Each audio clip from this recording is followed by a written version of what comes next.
Hello students, welcome to fifth video of electrostatics. Electrostatics में अब तक जितना पढ़े उसके बाद कूलम्ब्स लॉ का एप्लीकेशन सीख रहे थे। कूलम्ब्स लॉ के बेसिस पे न्यूमेरिकल हम लोग बना रहे थे। कुछ बेसिक का क्वेश्चन उससे रिलेटेड हम लोग यहाँ देखें। करें the relative permittivity that is dielectric constant of an insulator can be. तो पढ़े थे कि इंसुलेटर का डाइलेक्ट्रिक कांस्टेंट 1 से बड़ा होता है। तो कह रहा है इसमें 3 वैल्यू है। पूछ रहा है इंसुलेटर का डाइलेक्ट्रिक कांस्टेंट यानी रिलेटिव परमिटिविटी इनमें से कौन सा हो जाएगा। तो एक हो गया कितना -1, 0 से छोटा है, 0 खुद 0 है, 0.5 है, ये भी कितना है, ये 1 से छोटा है। जबकि किसी भी इंसुलेटर का डाइलेक्ट्रिक कांस्टेंट रिलेटिव परमिटिविटी वो 1 से बड़ा होना चाहिए। तो आंसर इसमें कौन सा हो गया, तो आंसर हो जाएगा कौन सा, डी नंबर ऑप्शन हो जाएगा इसमें 5। लिख देंगे यहां पर because dielectric constant of insulator, dielectric constant of insulator has value greater than 1।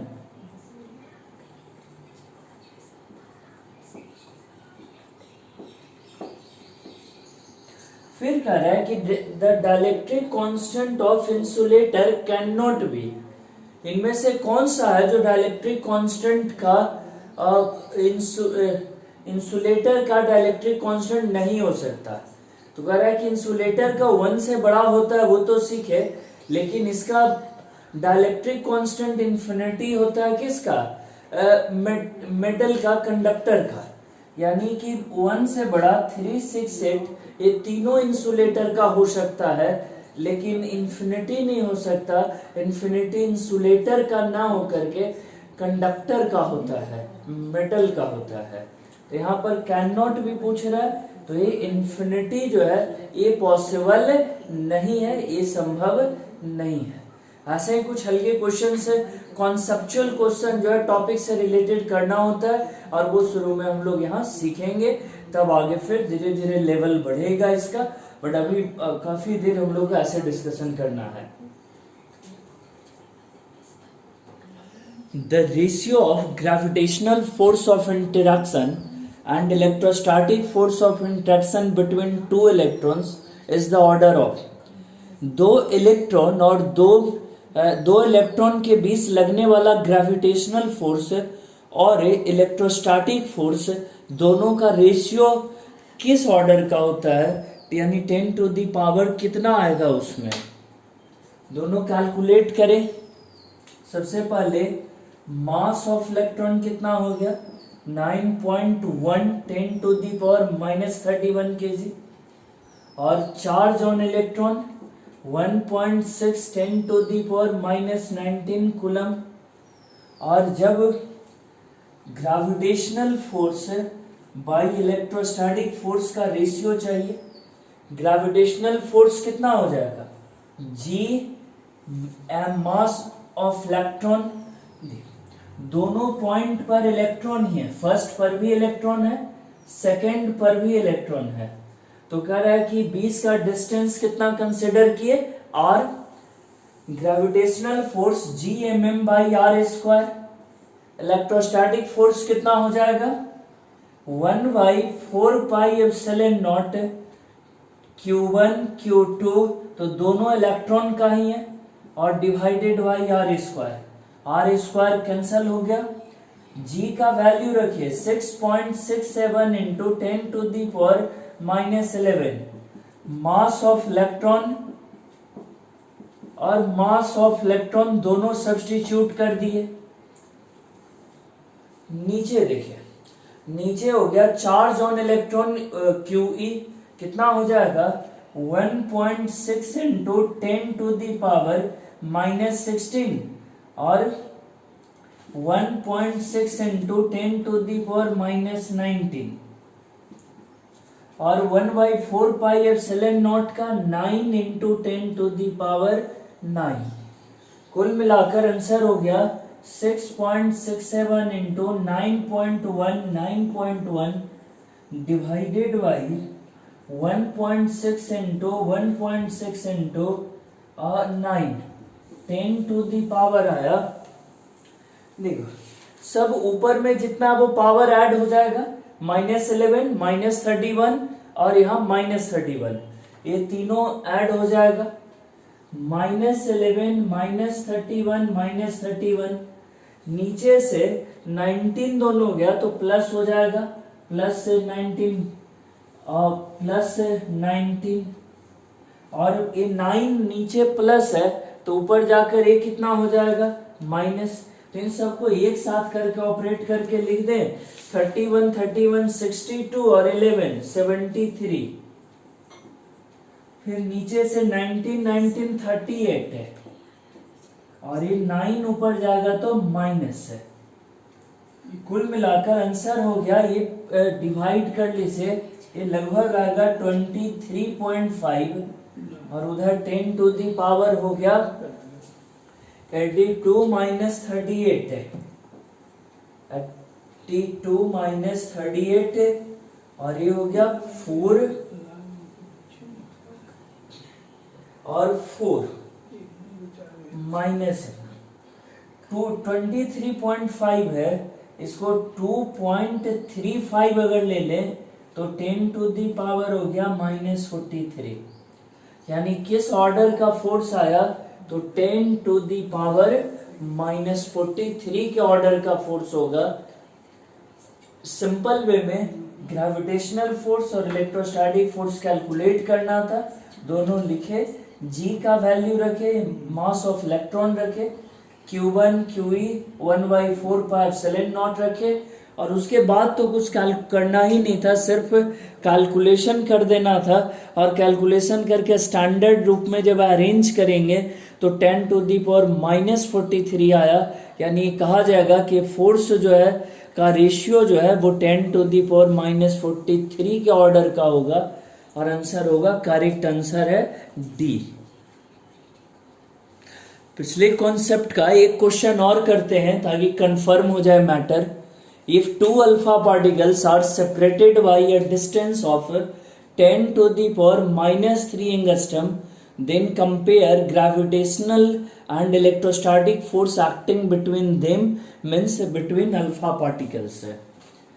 खैर दो अल्फा पार्टिकल्स लिए, एक यहाँ अल्फा पार्टिकल, यहाँ भी अल्फा। अल्फा का कितना 4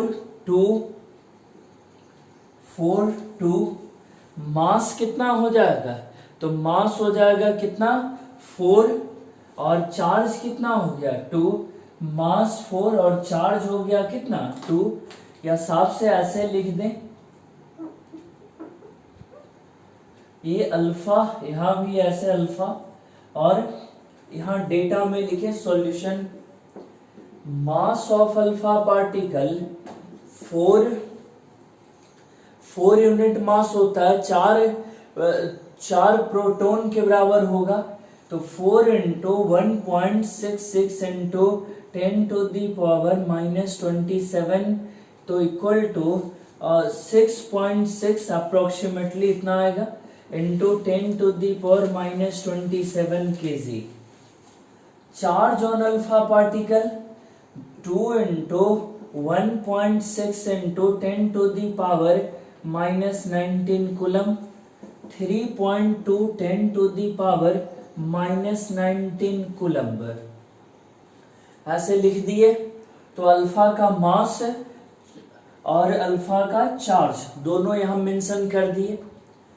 अब gravitational force by electrostatic force कितना हो गया G m1 m2 बटा r² और नीचे 4πε0 q1 q2 by r²।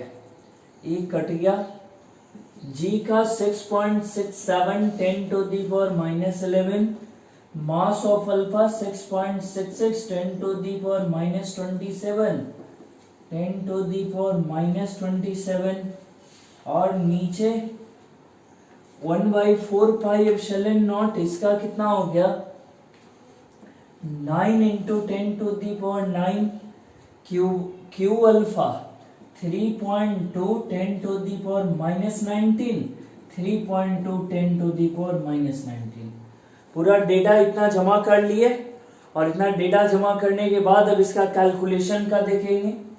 6.67 into 6.6 divided by 9 3.2 3.2 और इंटू 10⁻27 54 और 11 हो गया कितना और 65 और 9 ये भी ऊपर जाके माइनस हो जाएगा तो हो गया 74 -74 प्लस 19 38 ये हो जाएगा प्लस आ गया निकल कर।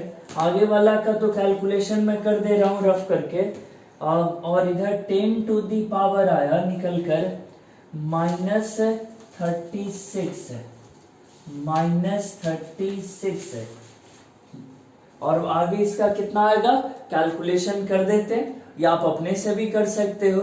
चलो मैं इसको रफ करके कैलकुलेट कर दे रहा हूं।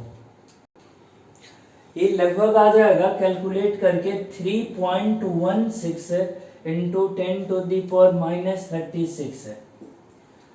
कह रहा है कि जब भी ग्रेविटेशनल फोर्स और इलेक्ट्रोस्टैटिक फोर्स का रेशियो निकाल रहे हैं तो 10⁻⁻43 ऑर्डर का आया था, फिर अभी निकाले तो आया 10⁻⁻36 के ऑर्डर का। यानी हर हाल में एक बात तो क्लियर हो रहा है यहाँ पर कि Fg is a very big force compare to electrostatic force. यानी ग्रेविटेशनल फोर्स नेचर में पाया जाने वाला सबसे वीक फोर्स में से आता है। ग्रेविटेशनल फोर्स सबसे कमजोर फोर्स है और इलेक्ट्रोस्टैटिक फोर्स तो उसके तुलना में बहुत ज्यादा ताकतवर है। तो कह रहा है कि इससे एक बात क्लियर होता है कि एक को कहेंगे नेचर का बिगेस्ट फोर्स और एक है जो नेचर में एग्जिस्ट करने वाला स्ट्रॉन्ग फोर्स है इलेक्ट्रोस्टैटिक फोर्स है। और इसीलिए दोनों को कंपेयर जब किया जाता है तो 10⁻⁻43 -36 इस रेंज में वैल्यूज आते हैं। बहुत छोटा वैल्यू आता है क्योंकि ग्रेविटेशनल फोर्स उतना गुना कम है इलेक्ट्रोस्टैटिक फोर्स से। कितना गुना 10⁻⁻43 -10⁻⁻36 इतना गुना कम है ग्रेविटेशनल फोर्स इलेक्ट्रोस्टैटिक फोर्स के कंपैरिजन में। तो कई जगह क्वेश्चन में ही रहता है कि ग्रेविटेशनल फोर्स कैसा फोर्स है, तो बिगेस्ट फोर्स है। दोनों में कंपेयर करें तो कह रहा है कि electrostatic force is the strongest force in comparison to gravitational force. सीखे, न्यूमेरिकल भी बनाए और कुछ लॉजिक भी सीखे ग्रेविटेशनल फोर्स और इलेक्ट्रोस्टैटिक फोर्स के about. A charge Q is separated into two parts, Q and Q minus Q, by a distance r. Force of repulsion between them become maximum when Q equal to। दो charge है, एक charge है Q जिसका दो part कर दिया गया, एक रखे Q तो दूसरा बचा Q minus Q। दोनों को r डिस्टेंस पे अरेंज कर दिए। अब बीच का फोर्स है इलेक्ट्रोस्टैटिक फोर्स मैक्सिमम कब होगा वो निकाल कर बताना है। F equal to 1/4πε0 Q1 Q2 और डिवाइडेड बाई r स्क्वायर। कोई भी टर्म मैक्सिमाइज और मिनिमाइज करने के लिए क्या पढ़े थे? For maximum if df by D Q equal to 0, differentiate कर दें इसे, और d by D Q f का हो गया 4 पाई एप्सिलॉन नॉट और डिवाइडेड बाई आर स्क्वायर, इसको 0 करेंगे। देखो 1 by 4 pi epsilon naught constant हो गया, Q इंटू क्यू, क्यू तो कांस्टेंट है, capital Q, small Q variable है यहाँ, उसको घटा बढ़ा के हमको एडजस्ट करना है ताकि फोर्स है जो मैक्सिमाइज हो जाए। यानी यहाँ जो स्मॉल क्यू है वो पहले से फिक्स्ड नहीं है, वो वेरिएबल है, तो उसी के रिस्पेक्ट में डिफरेंशिएशन करेंगे। Q का हो गया 1 बचा कैपिटल Q, Q स्क्वायर का हो गया 2Q और नीचे जो है वो रह गया सब। सॉल्व कर दें और एक क्रॉस मल्टीप्लाई होके सब 0, Q minus 2Q equal to 0, 2Q equal to Q और Q equal to capital Q by 2। यानी दोनों के बीच फोर्स है मैक्सिमम हो, वो वैल्यू कितना निकल कर आया, Q बाई 2। जब मैथ्स में मैक्सिमा मिनिमा चैप्टर पढ़ते हैं तो ये काम करने के बाद यहाँ पर और चेकिंग करना रहता है, लेकिन मैं मैथ्स भी पढ़ाता हूँ फिजिक्स के साथ, और उसमें मेरे पास से एक लॉजिक होता है कि अगर आपके पास एक ही डाउटफुल पॉइंट आए, एक ही चेकिंग पॉइंट आए, एक ही वेरिएबल का मान आए और वहां मैक्सिमा चेक करने का रहा है, तो वो ऑब्वियस है कि वहां मैक्सिमम ही डिस्कस होकर आएगा, और ऐसे में चेक नहीं करते। ये एक एनालाइज्ड मैटर है मैथमेटिक्स से। तो कह रहा है कि यहाँ Q का एक ही मान आया Q बाई 2 और क्वेश्चन में मैक्सिमम फोर्स खोज रहा है, तो यहाँ पे मैक्सिमम ही मैक्सिमम यहीं पे आएगा Q बाई 2 पर, क्योंकि यही एक चेकिंग पॉइंट आया मैक्सिमम मिनिमा का। तो यहाँ Q equal to Q by 2, ये आंसर कितना आ गया, ये आ गया B। फिर से दोहराता हूँ, जो लास्ट वर्ड्स बोले वो उलझ ना जाए। जब हम मैक्सिमम मिनिमा निकालते हैं तो सिखाया हुआ आपको कि डिफरेंशिएशन को 0 करते हैं, 0 करके पॉइंट आता है, वो पॉइंट मैक्सिमम भी दे सकता है और मिनिमम भी दे सकता है, लेकिन जब एक ही, इसीलिए इसे कहते हैं पॉइंट ऑफ एक्सट्रीमम। हमें पता नहीं है कि मैक्सिमा देगा कि मिनिमा, लेकिन इसके लिए अभी और चेक करना पड़ता है। लेकिन एक शॉर्टकट मेथड है कि अगर एक ही मैक्सिमा निकालने का रहा है और पॉइंट ऑफ एक्सट्रीमम एक ही आ रहा है, तो स्वाभाविक है वहां पे मैक्सिमा मिलेगा, और अगर मिनिमा निकालने का है और एक ही पॉइंट ऑफ एक्सट्रीमम आ रहा है तो उसमें मिनिमा आएगा। तो एक शॉर्टकट वे होता है डिस्कस कर लेने का कि हाँ, नहीं तो इसके बाद भी अभी और एक दो स्टेप करना पड़ता कि कैसे, ये तो पॉइंट ऑफ एक्सट्रीमम आया, यहाँ मैक्सिमम भी हो सकता है मिनिमम भी हो सकता है, तो कैसे कंफर्म करें कि यहाँ मैक्सिमा ही होगा या मिनिमा ही होगा। तो ये लॉजिक अपना वाला लगाएंगे कि अगर क्वेश्चन में मैक्सिमा कह रहा है और एक ही पॉइंट आया, एक ही चेकिंग पॉइंट आ रहा है वेरिएबल का, तो कह रहा है कि यानी वहां पर मैक्सिमा मिलेगा, और अगर मिनिमा निकालने का था तो यहाँ पर मिनिमा मिलता है। ओके, चलिए आगे देखते हैं।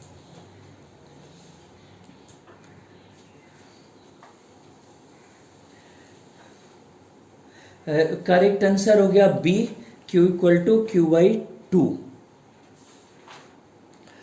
A charge 120 coulomb is separated into two parts Q1 and Q2 and kept at a distance r. Force of repulsion between them become maximum when Q1 is to Q2 equal to।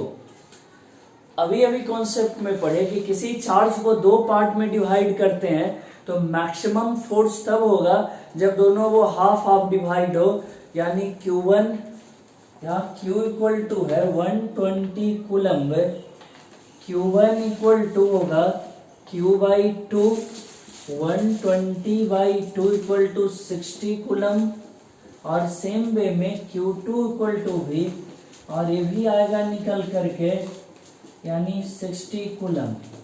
तो कह रहा है कि ऐसे में अगर ratio कर दे तो बराबर 1:, कितना हो गया 1, दोनों सेम आया तो रेशियो क्या हो गया 1:1, तो आंसर हो जाएगा 1:1, ये आंसर हो गया यहाँ पर। ये तो आसान हुआ, चूंकि अभी अभी तुरंत लॉजिक पढ़े थे इसका कि दोनों हाफ हाफ डिवाइड हो तब फोर्स है जो मैक्सिमम एक्ट करता है दोनों चार्ज के बीच है। तो उससे इजी हुआ सोचने समझने में, डिस्कस करने में कि हाफ हाफ तो 120 का Q1 भी 60 कूलम और Q2 भी 60 कूलम, और दोनों का रेशियो निकाल दें तो 1:1 आ गया, इक्वल है दोनों तब। नेक्स्ट क्वेश्चन देखते हैं हम लोग। Two charges at distance are exert force F on each other. If whole system is immersed in a liquid of dielectric constant 8, then the new force of interaction between charges is। कह रहा है कि जब दो charge Q1 Q2 को air में एक बार रखे और एक बार इसी चार्ज को Q1 Q2 को लिक्विड में रखे, जिसका डाइलेक्ट्रिक कांस्टेंट क्या है, एप्सिलॉन आर जिसको कहते हैं। ये फोर्स एफ है और इसको एफ डैश माने, तो आपको थ्योरी में ही पढ़ा हुआ है F dash equal to F by हो जाएगा के, और ये अच्छे से डिस्कस किया हुआ है, इसलिए हर बार डिराइव नहीं कर सकते, हर चीज को हर बार डिराइव नहीं करते। जब ये पहले से पढ़ा हुआ है तो उसको डायरेक्टली यूज करना होगा। कितना हो गया एफ, और डाइलेक्ट्रिक कांस्टेंट है 8, तो एफ वाई 8, यानी आसान सा एक क्वेश्चन हुआ, आंसर आया एफ वाई 8। जब किसी भी चार्ज वाले सिस्टम को डाइलेक्ट्रिक में डुबाते हैं, डाइलेक्ट्रिक वाले मीडियम में रखते हैं, तो कह रहा है कि वैसे में उसका फोर्स है जो k टाइम्स घट जाता है, जहां k क्या है, उस मीडियम का डाइलेक्ट्रिक कांस्टेंट या रिलेटिव परमिटिविटी का वैल्यू। एफ डैश से लिक्विड वाला जो है वो हो गया एफ एयर और divided by k, F by 8। तो सीखे इसे। Two equal and opposite charges kept at certain distance exert force F on each other. If 25% of first charge transfer to the second charge, then force of interaction between them is। कह रहा है कि दो charge है जो दोनों equal charge है, दोनों के बीच फोर्स ऑफ अट्रैक्शन रिपल्सन जो भी हो वो लग रहा है F, फोर्स ऑफ इंटरैक्शन है F। अब अगर उन पहले चार्ज का 25% दूसरे चार्ज को दे दे, तब बताइए फोर्स क्या ऑफ इंटरैक्शन क्या होगा। फर्स्ट केस में Q डिस्टेंस R, इस केस में force equal to 1/4 pi epsilon naught Q by R square first.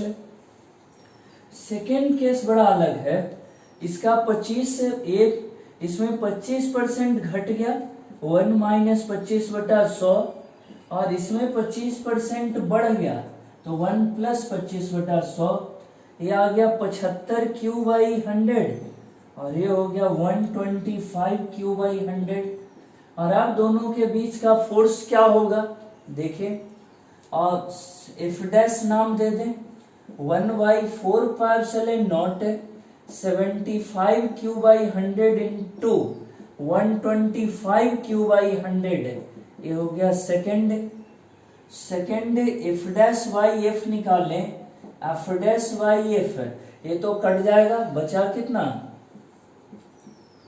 कह रहा है कि जो सेम है वो कट गया, ऊपर में बचा 75/100 Q, 125/100 Q, और नीचे में बच गया Q इंटू Q, ये कट गया 75/100, 3/4, 125/100, 5/4, ये कट कर आ गया 15/16, यानी F dash is to F कहें new force by old force, तो 15:16, और तुलनात्मक स्टडी करने कहे तो F dash equal to 15/16 into 100 है, सॉरी इंटू एफ है।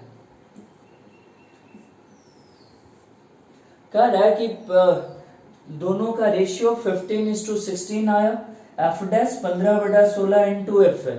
ये 15/16 का वैल्यू 1 से छोटा होता है, यानी फोर्स जो है इस केस में वो घट गया। जब सारा डेटा परसेंट के टर्म में दिया रहे तो अक्सर ये पूछता है कि कितना परसेंट घटा या बढ़ा, तो वो भी निकाल देते हैं। अब परसेंट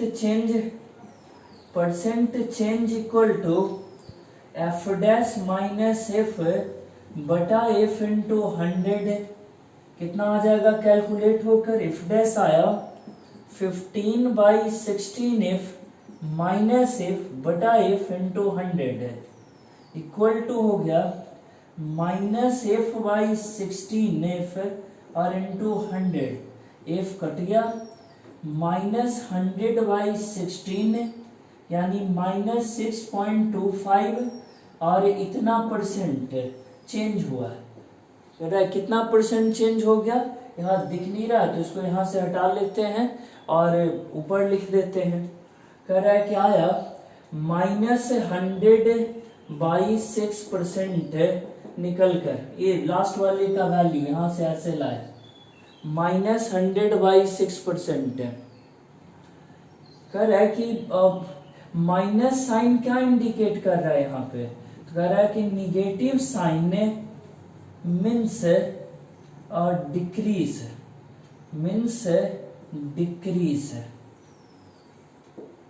डिक्रीज इन फोर्स। कह रहा है माइनस साइन इंडिकेट कर रहा है कि फोर्स जो है दोनों के बीच डिक्रीज कर रहा है।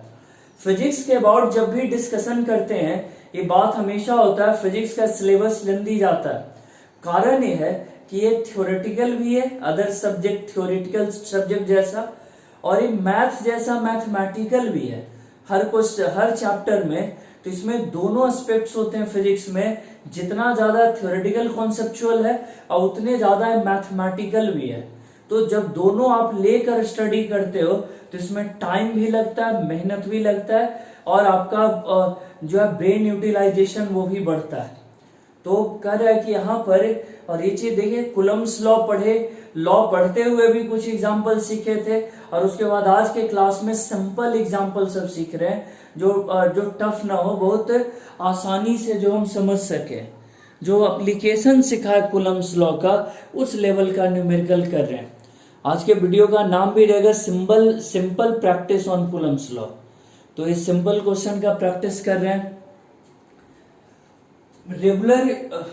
रेगुलर ध्यान देने से ये टॉपिक्स है जो शुरू से अगर वीडियो को एक एक करके पढ़ा जाए 1 2 3 4 5 सब वीडियो को, तो वो काफी आसान बना देगा इलेक्ट्रोस्टैटिक्स को। और शुरू में ही ये करना होगा। आप अक्सर 2-3 टॉपिक मिस करके और फिर सोचते हो कि पूरा चैप्टर मजबूत हो जाए, तो नहीं, 12th जहां से स्टार्ट हुआ उस फर्स्ट वीडियो से फोकस करिए और बहाना मत बनाइए कि किसी भी तरह का कोई एक्सक्यूज नहीं रख सकते हो।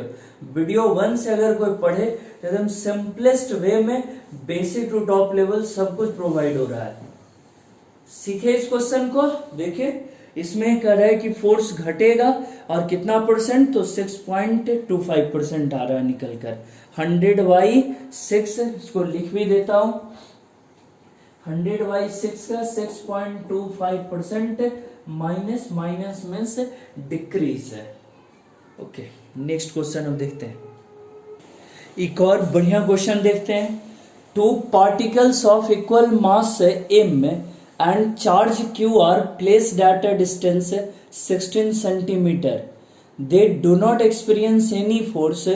Then q/m is। कह रहा है कि 2 चार्ज है सेम मास का, चार्ज 1 चार्ज 2, मास m charge q, distance r। 2 massive body है तो ग्रेविटेशनल फोर्स लगेगा, ग्रेविटेशनल फोर्स ऑफ अट्रैक्शन, और 2 चार्ज पार्टिकल है सिमिलर चार्ज का, तो इलेक्ट्रोस्टैटिक फोर्स लगेगा, इलेक्ट्रोस्टैटिक फोर्स ऑफ रिपल्सन। तो एक ग्रेविटेशनल फोर्स अट्रैक्शन का और इलेक्ट्रोस्टैटिक फोर्स रिपल्सन का। और कह रहा है कि F अट्रैक्शन बराबर F रिपल्सन। अट्रैक्शन का फोर्स ग्रेविटेशनल फोर्स है और रिपल्सन का फोर्स इलेक्ट्रोस्टैटिक्स है। और Fg कितने के बराबर हुआ, Gmm/r²।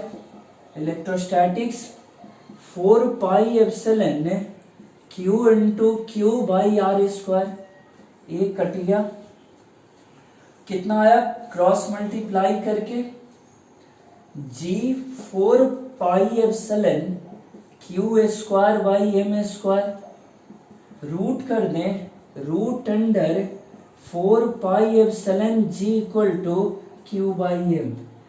यही पूछ रहा है, देखे क्वेश्चन पूछ रहा है कितना, चार्ज बाई मास का रेशियो, चार्ज बाई मास का रेशियो कितने के बराबर आया, root under 4 pi epsilon G।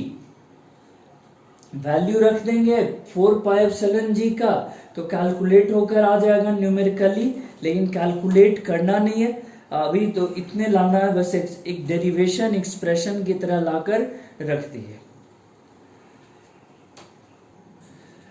Two identical small spheres are rubbed against each other and placed 1 centimeter apart. दो एक समान गोले को रगड़ा गया एक दूसरे से और फिर 1 सेंटीमीटर के डिस्टेंस पे रखा गया। आप जानते हो कि रगड़ने से क्या होगा, इलेक्ट्रॉन का ट्रांसफर हो गया, और इलेक्ट्रॉन का ट्रांसफर होने से ही तो चार्ज प्रोड्यूस होता है बॉडी पर। दोनों बॉडी को रगड़ा गया, तो जिसमें इलेक्ट्रॉन गया उस पर निगेटिव और जिससे इलेक्ट्रॉन गया उस पर पॉजिटिव, तो दोनों में चार्ज प्रोड्यूस हो जाएगा, एक में निगेटिव और एक में पॉजिटिव। उसके बाद कह रहा है कि if they attract with force 0.1 Newton, तो स्वाभाविक है प्लस माइनस हुआ तो अट्रैक्ट करेगा, और उस फोर्स का वैल्यू दे दिया 0.1 न्यूटन, तो बताना है कि कितना इलेक्ट्रॉन ट्रांसफर हुआ होगा रगड़ने के दौरान, ड्यूरिंग रब। कह रहा है कि अगर दो चार्ज यहाँ एक Q है, Q तो एक माइनस Q, डिस्टेंस हो गया R जो दिया हुआ है 1 सेंटीमीटर, तो मीटर में इतना लिख दें। अब कह रहा है कि दोनों के बीच फोर्स कितने के बराबर है, 0.1 न्यूटन। फोर्स का formula 4 pi epsilon naught Q1 Q2 by R square. 0.1 equal to 9 into 10 to the power 9 Q into Q और 10 टू दी पावर -2 का स्क्वायर है। देखिए जरा, Q square equal to 10 to the power -4 into 0.1 by 9 into 10 to the power 9।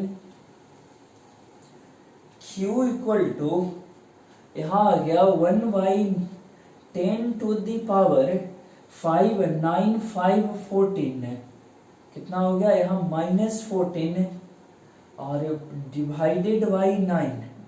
Q equal to 10 to the power -7 by 3, इतना coulomb. देखिए जरा एक बार check करके देखिए कहीं कुछ मिस ना हो लिखने में।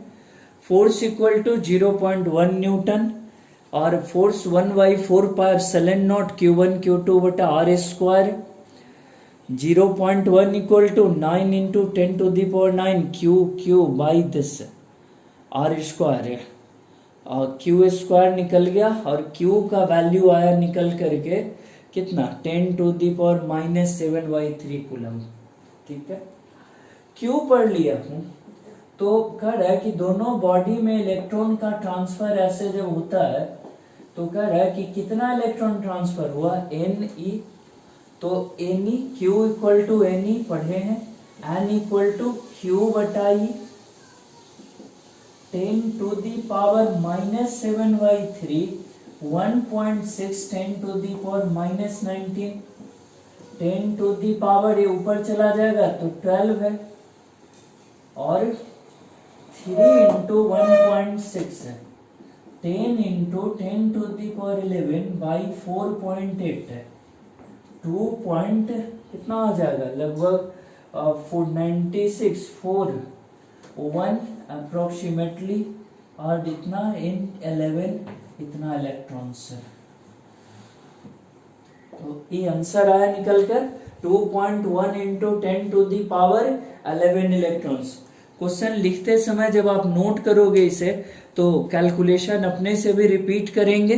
कई बार कैलकुलेशन करते समय कुछ मिस हो जाता है और वो कैरी हो जाता है, यहाँ आपके कॉपी तक चला जाता है, तो जब भी उतारे एक नज़र जरूर कैलकुलेशन को आप अपने तरीके से भी रिपीट करो।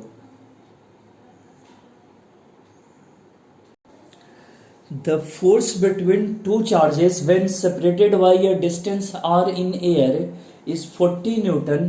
Find the force when separation is 25 centimetre. दो चार्ज के बीच सेपरेशन डिस्टेंस कितना है r और फोर्स है 40 न्यूटन। अगर सेपरेशन अब 25 सेंटीमीटर हो तो बताइए। अच्छा, यहाँ क्वेश्चन में मिस है थोड़ा, बाय ए डिस्टेंस यहाँ 50 सेंटीमीटर है। क्वेश्चन नहीं था, मैं लिखना ही चाह रहा था, हाफ ने कहना नहीं माना और आर लिखा गया। 50 centimetre in air is 40 Newton. Find the force when separation is 25 centimetre. पहले वही चार्ज है Q1 Q2, सेपरेशन R1 है 50 सेंटीमीटर और force F1। Q1 Q2 R2 है 25 सेंटीमीटर और फोर्स हो गया F2। देखिए F2 by F1 equal to 4 pi epsilon naught Q1 Q2, इसमें R2 स्क्वायर और नीचे 4 pi epsilon naught Q1 Q2 R1 square. ये कट गया, Q1 Q2 कैंसिल हो गया। F2 by F1 equal to R1 by R2 whole square. F2 equal to R1 by R2 whole square into F1। यहाँ पर F1 का value दिया हुआ था 40 न्यूटन। इनिशियल सिचुएशन में दोनों के बीच कितना फोर्स था? 40 न्यूटन का। F2 इक्वल टू R1 है 50, R2 है 25 स्क्वायर और F1 40 newton. 4 into 40 newton equal to 160 newton, यानी फोर्स का वैल्यू अब कितना हो गया? 160 न्यूटन। इस डिस्कशन से कुछ रिजल्ट निकाल लें। F2 बाई F1 आया R1 square by R2 square, तो F1 इज टू F2 कहे तो हो जाएगा R2 square is to R1 square है, ऐसे ये निकल कर आ जाएगा एक रिजल्ट। तो ऐसे भी कभी पूछा तो आप यूटिलाइज करोगे रिजल्ट को और आंसर मिल जाएगा। सीखे, आसान क्वेश्चन है सब। The force between 2 point charges is 100 Newton in air. Calculate the force if the distance is increased by 50%। आसानी अभी वाले कॉन्सेप्ट पर ही है। F2 by F1 equal to R1 by R2 का whole square. R1 equal to R है तो R2 है जो उसमें 50% बढ़ गया। R 1.5 R निकल कर आ रख दें यहाँ पर। F2 by F1 equal to R1 1.5 if the distance between them is increased by 50%। R1 का R, R2 का 1.5 R whole square. F2 equal to 1 by 2.25 और इंटू F1। इसका स्क्वायर कर दिए, 1.5 का स्क्वायर हो गया 2.25, इसका स्क्वायर। F1 दिया हुआ है 100, 2.25 कटकर आ गया 44 न्यूटन, यानी इस केस में कितना लगेगा? 44 न्यूटन फोर्स हो जाएगा। जब डिस्टेंस को 50% हम बढ़ा दें तब। डिस्टेंस बढ़ाने पे फोर्स घटता है, यहाँ भी घटा। डिस्टेंस 1.5 गुना कर दिए तो फोर्स घट गया और 100 न्यूटन से घट के आ गया 44 Newton. The force between 2 point charges is F in air. Calculate the percent change in F if the distance is increased by 3% है।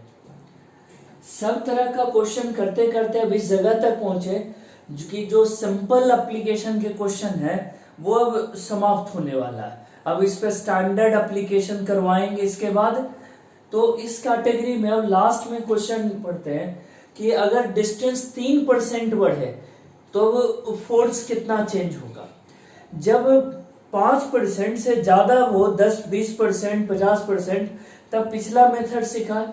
अगर 3%, 2% चेंज हो तो ऐसे बनाना बेहतर है, F equal to 4πε0 Q1 Q2 बटा R square. F equal to Q1 Q2 by 4πε0 R to the power -2।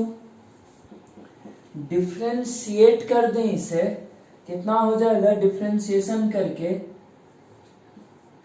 dF बटा dr Q1 Q2 बटा 4πε0 R -2 R to the power -3 dF equal to, इन सबों को K मान लेते हैं थोड़ा देर के लिए ताकि कैलकुलेशन में बार बार लिखना ना पड़े इसे।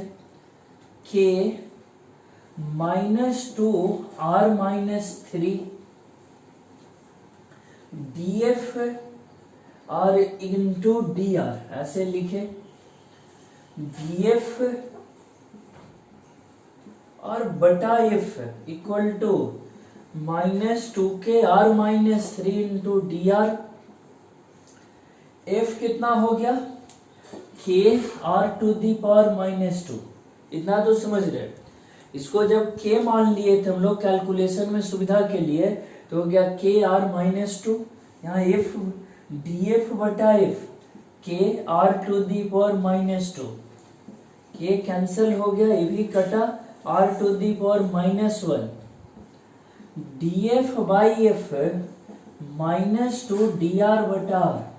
देखो बन गया dF बाई F इंटू 100, उधर भी मल्टीप्लाई कर दिए dr बटा R इंटू 100।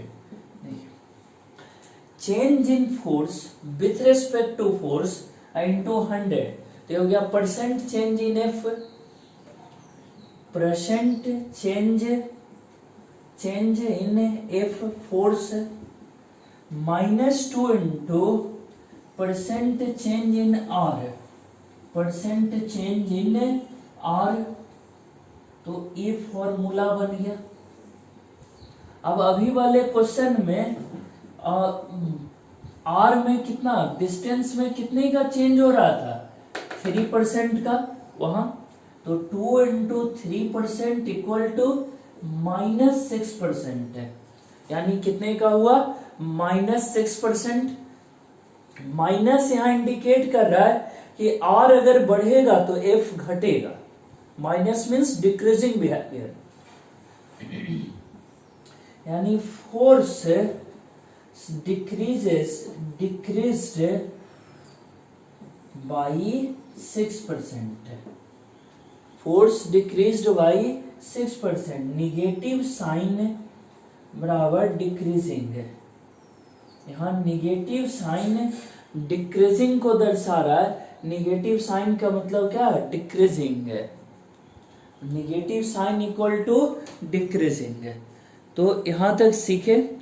अगर परसेंट करें किसी बात को एक फॉर्मूला की तरह बना दिया जाता है, फिजिक्स में कई जगह यूज होगा।